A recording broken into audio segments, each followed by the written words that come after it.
Welcome to Prof. Neil once again. Greetings of the day to you all. And as promised, I will introduce you to Jonathan Livingston Seagull. Jonathan Livingston Seagull is a story authored by Richard Bach. A very slim book, but a message for life. I will digress here a little bit. When Rahul Dravid, the Indian batsman, the wall as we know him as, was selected for the Indian schoolboys team, he was gifted this book by the coach Hanwant Singh Ji, a former Indian batting great. The message was not lost on Rahul Dravid as to why Hanwant Singh Ji gifted him this book. He has written this in a foreword in a book on management which I read earlier. The story is very simple. It's the story using a seagull as a metaphor with an analogy to human life. The message is very simple. It tells us that, makes us realize that we can all be much more bigger and much more higher, we can be much more, we can achieve much more than what we believe we can. We are able to do so because we shackle our minds with our mental ropes or mental chains. This book helps us to ignite our free spirit, helps us to be bold, and to make a path for ourselves. Being bold and adventurous, as fortune only favors the brave, and to fall, to keep falling and to rise and to keep rising repeatedly, and finally, when we pass away, to live a beautiful life. The story of seagull, who chooses not to be a typical seagull, who swims gracefully across over the seas, and just exists, doesn't live, who just lives on the prey that he's supposed to live in, and just generally passes the day.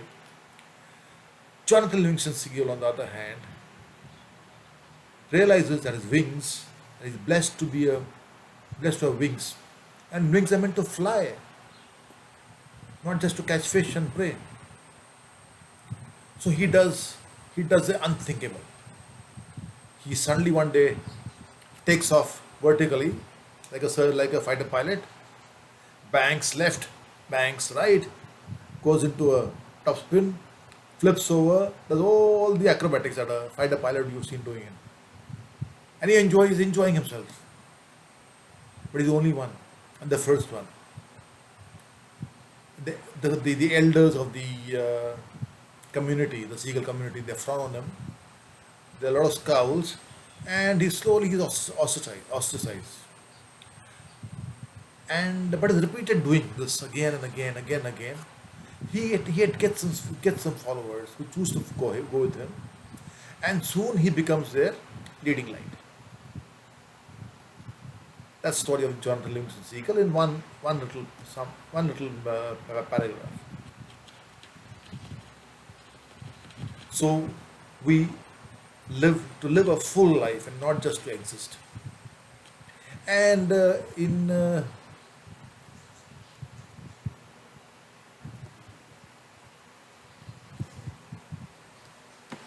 Jonathan Livingston Seagull spirit in human beings, I could name a couple of them. I would name Jamshedji N. Tata. He built India's first luxury hotel of five-star standards then, by an Indian, for Indians, on December 16th, 1903, in Bombay, the Taj Mahal Hotel, as you know it today. It was probably the finest hotel this side of the East. And even today it is ranked as one of the finest hotels in the world. And there are a lot of apocryphal stories about this, that he was refused entry to a hotel in Bombay during British India rule. And he was shown the board which said, Indians and dogs not allowed. He vowed to build a hotel, the finest hotel in the world, by an Indian for Indians, and he did that.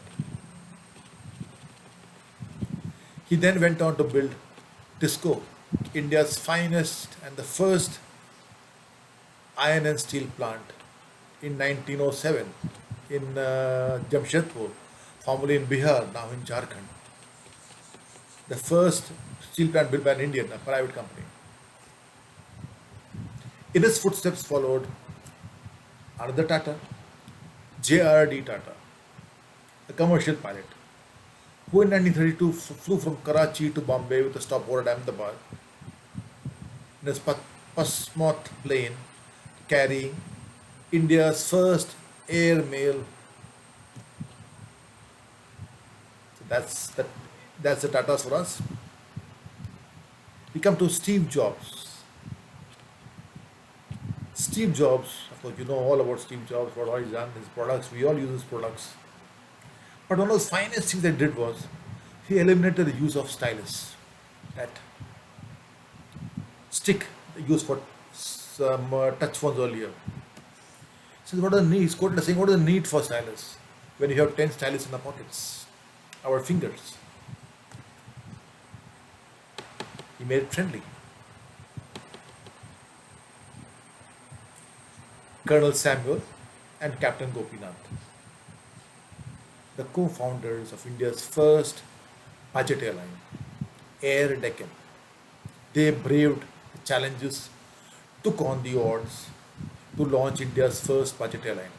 And the rest of them just followed in Air Deccan's path. Indigo, Spice, Go Air, I mean Paramount, all you name everybody. They were not the first. Air Deccan was the first. I know the challenges, I know the odds personally, firsthand, because I was a pre-launching member of launching Air Deccan. Then I come to the field of arena of sports, and that name brings a smile to my face. Virender Sehwag, he's an entertainer. He's not a cricketer. He's an entertainer. India's opening batsman. The typical opening batsman would grind, stay there, grind to make his runs, to see the new ball off, take a shine of the new ball. This man was different. He was a Jonathan Livingston Seagull. He just said that if the ball is meant to be hit, then we had to hit. And I have to entertain the people who pay money to watch this game. So whether he was batting on 0, 49, 99, 199, 299, it didn't bother him. If the ball is meant to be hit, he hit it. That's it. I don't think he ever played a defensive stroke in his life. It would be a nightmare for him. He had to hit the ball. That's it. And fortune favors the brave, they say. And that's probably that is the case, that he's the only Indian cricketer who scored not one but two triple centuries in a test match. The ones who played safely, following the norms, have not even got one triple hundred. He's got two. Jonathan Livingston Seagull, living life fully. Thank you. And see you next time again.